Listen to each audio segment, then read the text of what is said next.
There are things the earth buries that should stay buried. And there are men the earth swallows who come back changed, not broken, but sharpened. They said Isaiah Drummond died in the dark 15 years ago. They said the mine took him like it took so many others, swallowed him whole, no body, no stone, just gone. They were wrong. He didn't die. He learned. And when he came back, he brought the mountain down on the only man who deserved it. Pay close attention, because the most dangerous man in that county was never the one with the deed. It was the one who knew where every beam was rotted. If you want to see how a man buried alive made a judge beg for mercy, hit that subscribe button. Virginia, 1868. Isaiah Drummond was 28 years old and worked the railroad. He could read, he could write, and he could count ties faster than any man on the crew. That made him useful. It also made him dangerous. The foreman, a man named Cutler, had been selling railway timber to a private buyer and marking it as waste. Isaiah saw the ledgers. Cutler saw Isaiah seeing them. 3 days later, Isaiah testified in front of the railroad superintendent. Cutler was dismissed, and Isaiah thought that was the end of it. It wasn't. 2 weeks after the hearing, a county clerk arrived at Isaiah's door with a contract. The contract said Isaiah owed $600 to a man named Owen Talbot, payment for a loan Isaiah had never taken, co-signed by a witness Isaiah had never met. The witness's name was printed clearly at the bottom, Samuel Good. Isaiah said he'd never signed it. The clerk said the signature was right there. Isaiah said he wanted a lawyer. The clerk said the debt was legal and the county had already issued the writ. He had 2 choices, pay or work it off. Isaiah didn't have $600. Nobody he knew had $600. So they took him. Owen Talbot owned a coal mine in the Western Hills. He also owned the land around it, a lumber operation, a seat on the county bench, and the respect of every man who mattered. When people spoke his name, they did it with their hats off. He donated to the church. He invested in the railroad. He gave work to men others wouldn't hire. That's what people said. What they didn't say was that Owen Talbot trafficked in paper. He bought men with contracts they never signed and kept them underground long after their debts were paid. He kept 2 sets of books, one for the county, one for himself. And when a man asked too many questions or lived too long, Talbot made the mountain quiet him. Isaiah arrived at the mine in chains. There were 11 other men in the camp, all of them black, all of them borrowed, none of them free.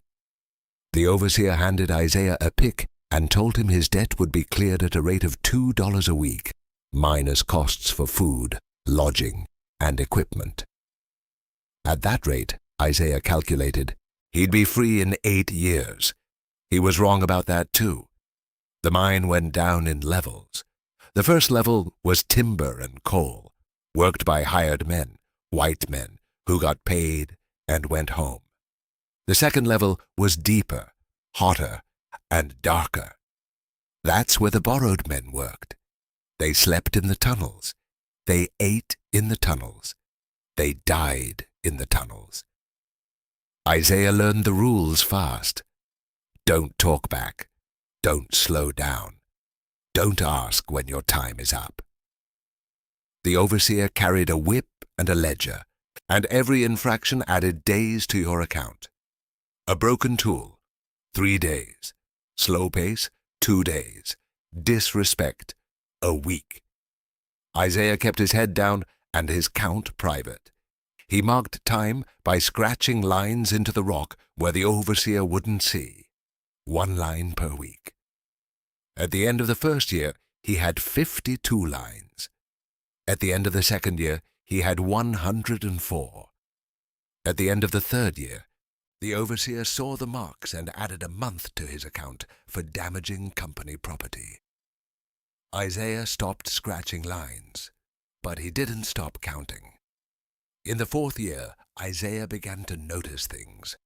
The way the timbers creaked in the older shafts, the way water pooled in the eastern drifts after rain, the way Talbot visited the mine every Sunday night and walked the same route, down to the second level, past the main chamber, into a narrow side passage that didn't produce coal. Isaiah asked another man, a borrowed man named Lucas, what was in that passage. Lucas said he didn't know and didn't want to know. He said men who got curious about Mr. Talbot's business had a way of disappearing. Isaiah didn't ask again, but he started watching. In the fifth year, Isaiah learned something else. One of the hired men from the first level, a man who drank too much and talked too much, told Isaiah that Talbot wasn't just pulling coal. He was pulling timber, old-growth timber from federal land that bordered the mine. He was hauling it out through the tunnels, marking it as mine lumber, and selling it downriver. The hired man thought it was clever. He laughed about it. 2 weeks later, that hired man was gone. The overseer said he'd quit. Isaiah knew better. In the sixth year, a new man arrived. His name was Ezra. He was 19 years old and claimed he owed Talbot $80 for a gambling debt. Ezra couldn't read. He didn't know that the contract he'd signed had his debt listed as $800. Isaiah told him. Ezra didn't believe him. Then he did. Then he tried to run. They brought him back with a broken arm and added 2 years to his account. Isaiah helped set the bone. He used strips of wet canvas and a piece of scrap timber. While he worked, he told Ezra the only true thing he knew. You don't get out by running. You get out by waiting. Ezra asked what Isaiah was waiting for. Isaiah didn't answer. In the seventh year, the mountain moved. It was a Sunday night. Talbot was in the mine, doing his walk. Isaiah was in the main chamber with Lucas and 4 others, loading a cart. The sound started small, a crack, like a knuckle popping. Then the timbers began to scream. The collapse came from the old eastern drift, the one that pooled water. It came fast. The ceiling dropped in sections, each fall pushing a wall of dust and smoke through the tunnels. Isaiah ran west toward the secondary shaft. Lucas ran east, back toward the entrance. Isaiah made it. Lucas didn't. When the dust cleared, the eastern third of the second level was gone. The entrance to the main chamber was blocked. Isaiah and 2 other men, one named Micah, one named Thomas, were trapped in a narrow drift that sloped down into the older, deeper sections of the mine, sections that hadn't been worked in years. They called for help. Nobody answered. They dug at the rubble. It didn't move. On the second day, they heard tapping from the other side. 3 sets of knocks. A pause. 3 more. Isaiah knocked back. The tapping stopped. On the third day, Micah said they were going to die down here. Thomas said Talbot would dig them out. Isaiah said nothing because he'd been counting the timbers in the blocked passage, and he knew that the collapse hadn't been an accident. The section that fell was overmined. The supports were too thin, spaced too far apart, and the wood was green. Talbot had been pulling timber out faster than he'd been putting it in, and the mountain had noticed. Isaiah had noticed too. He'd seen it weeks before the fall, the way the ceiling sagged in that drift, the way the beams bent under weight they shouldn't have been carrying. He'd mentioned it to the overseer. The overseer had told him to keep working. On the 4th day, the tapping came back. This time, it was deliberate. 4 knocks, A pause, 2 knocks, a pause, 4 again. Isaiah understood. Someone on the other side was telling them to go deeper, to follow the old drift down, away from the collapse. There was another way out, but it wasn't up. Micah refused. He said going deeper was suicide. Thomas agreed. Isaiah said staying here was suicide slower. He went alone. The drift sloped down for 30 yards, then opened into a small chamber. The air was stale but breathable. There was a seam of coal in the western wall, abandoned mid-cut, and there was a crack, a natural fissure in the rock, narrow enough that Isaiah had to turn sideways to fit through. On the other side of the crack was a voice. Isaiah? It was a man named Peter. He'd been in the mine for 9 years. He was on the other side of the collapse in the main section, and he'd been the one tapping. Peter explained it through the crack. Talbot had ordered the digging stopped. He'd told the overseer that the eastern drift was a loss, and the men in it were dead. He'd told the county the same thing. There would be no rescue. The mine would be rerouted. Isaiah asked why Peter was helping him. Peter said because Talbot had done this before. 3 years ago, a man named Joseph had asked when his contract would be up. 2 days later, a tunnel collapsed on Joseph's crew.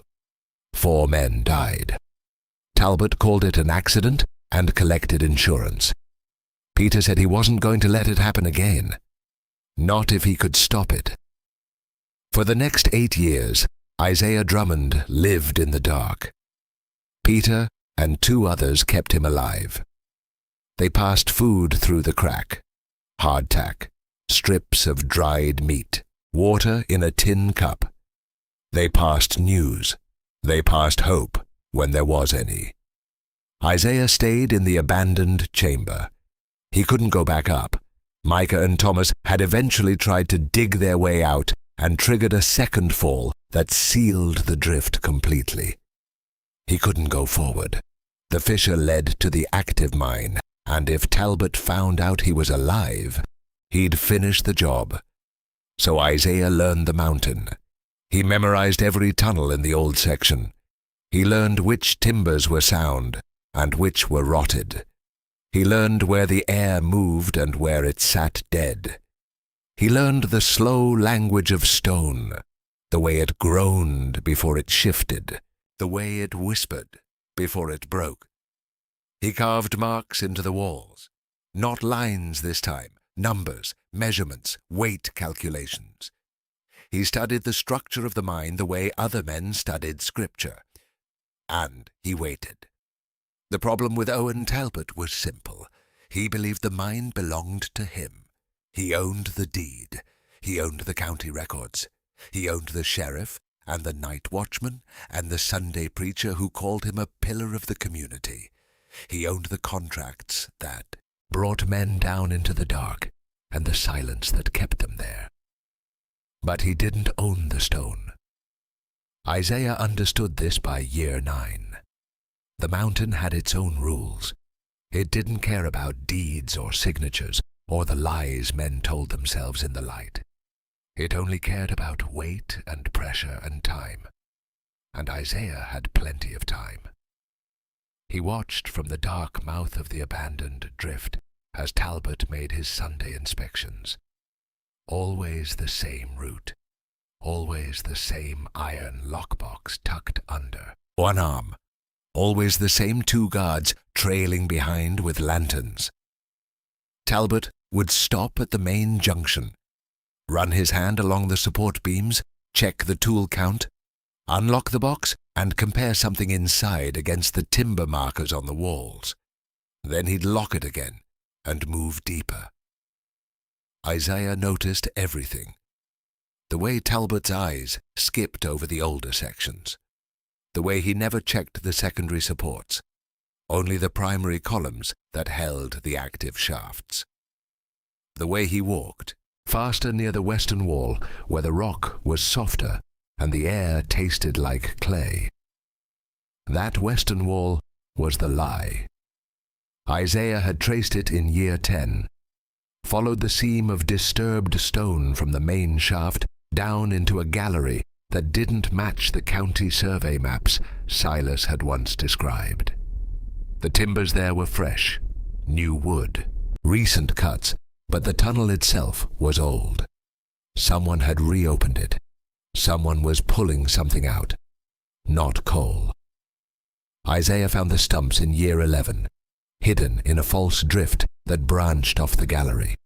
Cedar stumps, white oak, black walnut, cuts so clean they could only have come from a two-man saw, not mining tools. Talbot wasn't just running a mine. He was running a timber operation through it, harvesting federal land and dragging the logs underground, then hauling them out through a separate exit disguised as a ventilation slope. Isaiah crouched in the dark and let the knowledge settle into his bones. This wasn't just fraud. This was the kind of crime that brought federal agents, the kind that voided contracts and seized assets and sent respectable men to prison, if anyone knew. Pay close attention now, because this is where Isaiah stopped being a survivor and became something else.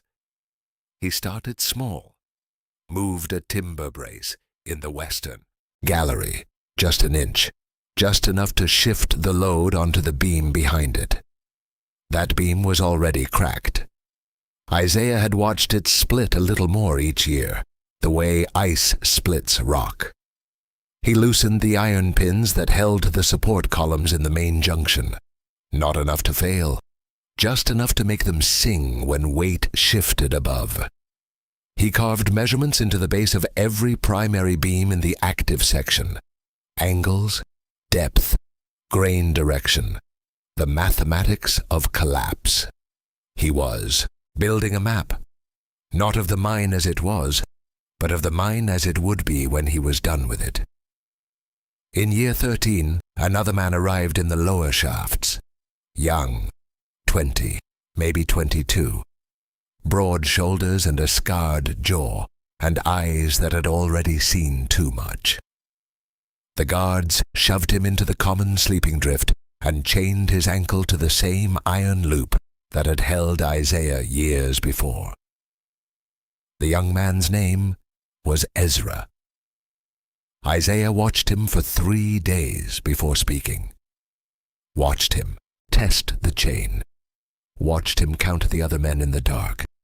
Watched him realize slowly that none of them were going to leave. On the 4th night, Isaiah moved closer. "Don't run," he said quietly. Ezra jerked back, breath sharp. "Who?" "Someone who's been here longer than you want to imagine." Isaiah kept his voice low. The guards changed shifts at midnight. They had 15 minutes. "You're here on debt, aren't you?" Ezra nodded slowly. "How much?" $87. "I didn't..." His voice cracked. "I didn't even borrow it. They said my father signed my name before he died. Said I inherited the debt." Isaiah felt something cold and familiar settle in his chest. "They showed you a contract?" "Yeah." "Did you see your father's signature?" Ezra hesitated. I don't know what his signature looked like. I can't read." Isaiah closed his eyes. There it was, the same machinery that had taken him, the same lie sharpened and reused. "Listen to me," Isaiah said. "That contract is fake. They're all fake. Talbot's been doing this for years, buying men on paper and burying them down here where no one asks questions." Ezra stared at him.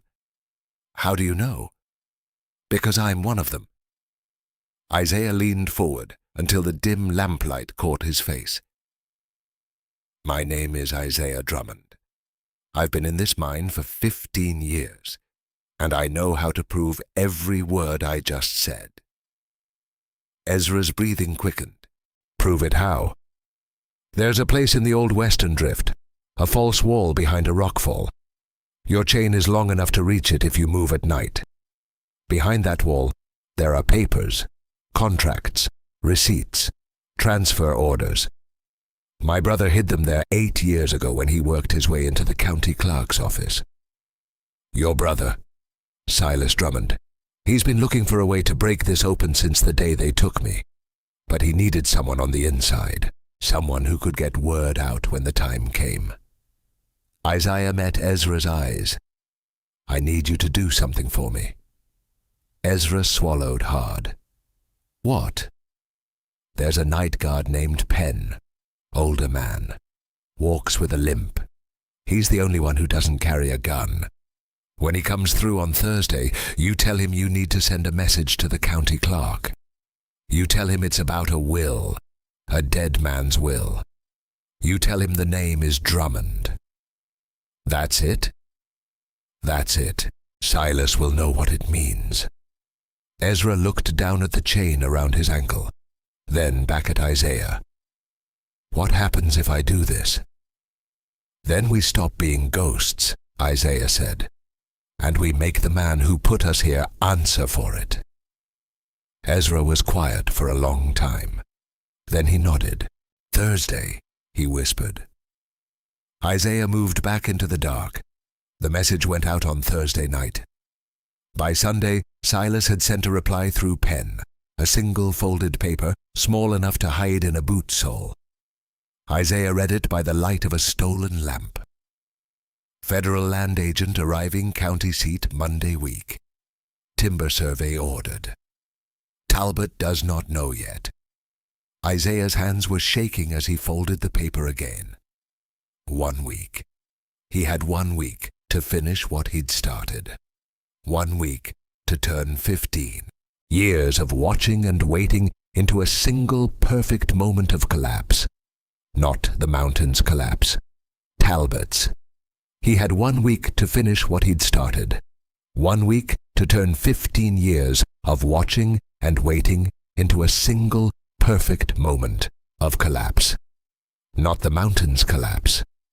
Talbot's. Saturday came faster than Isaiah expected. Ezra brought word just after dawn. Talbot had moved his inspection up a day. The federal land agent was arriving that afternoon, and Talbot wanted to walk him through the operation personally, show him the legitimacy of his claim. Isaiah smiled in the dark. Perfect. The problem with men like Talbot is they believe their own lies. He'd spent so long pretending the mine was honest work that he'd forgotten what he'd buried in it. The contracts, the deeds. The second set of books locked in an iron box in the main shaft's supervisor station, right above the rotted support cluster. Isaiah had been weakening for 6 days. By noon, Isaiah was in position. A natural shelf in the Western Drift, carved by water 1,000 years before Talbot ever sank a shovel into this mountain. It was the last place that would go. He'd told Ezra where to stand, and he'd told the 2 other men who'd kept him alive all those years to stay near the entrance, ready to dig. But only after. Talbot arrived at 3. Isaiah heard his voice echo down the shaft. That same voice that had smiled at him 16 years ago and said, "Just sign here, Isaiah. Work off what you owe, and you'll walk free." He'd never owed a cent. The land agent's voice was higher, nervous. The sheriff was with them too, boots heavy on the planks, and a guard, rifle slung, who probably thought this was just another inspection. They gathered in the supervisor station. Through a gap in the stone, Isaiah watched Talbot unlock the iron box. Watched him spread the books across the makeshift desk, showing the agent the columns, the clean numbers, the timber contracts that made everything look legal. The agent leaned in. Talbot relaxed. That's when Isaiah moved. He didn't make a sound. 15 years underground teaches you how to move like water, like air. He reached the primary support beam, the one he'd carved his marks into, the one that held the ceiling above the station, and he pulled the timber wedge he'd placed 6 days earlier. For a moment, nothing happened. Then the mountain spoke. It started as a crack, then a groan. The agent looked up. Talbot's face went white. The ceiling didn't collapse, it folded. Slow, deliberate, like a hand closing around them. Dust bloomed, timbers shrieked, the guards shouted and ran, made it 3 steps before a secondary beam caught him across the chest and pinned him to the ground. Isaiah had calculated it perfectly. The collapse sealed the station on 3 sides, left a pocket of air. A stable space, trapped but alive. The entrance was buried under 2 feet of rock and timber. The only way out was through the western drift, where Isaiah and Ezra controlled the digging. Talbot was screaming, not in pain, in rage. "Dig us out! Dig, goddamn you!" No one answered. The agent's lamp was still burning. In its light, Isaiah saw him pick up one of the contracts, coughing through the dust. Saw him read the witness signature. Saw him stop. "This man's been dead for 17 years, the agent said quietly. Talbot lunged for the papers. The sheriff grabbed him, slammed him against the stone. "Don't make this worse." "Worse?" Talbot laughed, wild. "You think he cares about legal? He's federal. You're just as buried as I am." The sheriff's face went gray. He looked at the agent. "I didn't know about the contracts." "Then start talking," the agent said. Isaiah let them sit in the dark for an hour. Let Talbot try to burn the books. Let the sheriff wrestle the match away. Let the agent copy pages by lamplight, his hand shaking but steady enough. Let Talbot finally understand that the mine he'd used to bury men was burying him. When Isaiah and Ezra finally started digging, they took their time. Methodical, safe, every timber checked. When they broke through, the agent came out first, clutching the copied pages, then the sheriff, who didn't look at Talbot, then Talbot himself, limping, one arm hanging wrong. He saw Isaiah standing there in the lamplight, recognized him, stopped breathing for a moment. "You," Talbot whispered. Isaiah said nothing. There was nothing to say. The mountain had already spoken. Talbot was arrested on sight. He died 3 days later in county custody. The official report said injuries from the collapse. The truth was simpler. He'd spent 15 years believing he was untouchable, and his body couldn't survive the understanding that he'd never been. The federal government seized the mine, voided every contract. 15 men walked out free. 1 didn't. The miner who'd panicked during the collapse tried to run instead of sheltering. Isaiah found him under a fall of rock near the entrance. They buried him outside the mountain, in sunlight, with his name on the stone. 2 weeks later, Isaiah stood outside a schoolhouse 2 counties over. His hands were bandaged, barely functional. Silas stood beside him. A girl came down the steps, 19. She had her mother's face. She stopped when she saw them, cautious. Silas said her name. She looked at Isaiah. "They told me you were dead," she said. Isaiah's voice cracked. "I was. The mountain gave me back." She studied him. Then she stepped forward and took his damaged hand carefully, like it might break. They sealed the mine 3 months later. Federal chains across the entrance, a stone marker with the names of the men who'd died inside. Locals say that on certain nights, you can still hear tapping from below. Not ghosts. Memory.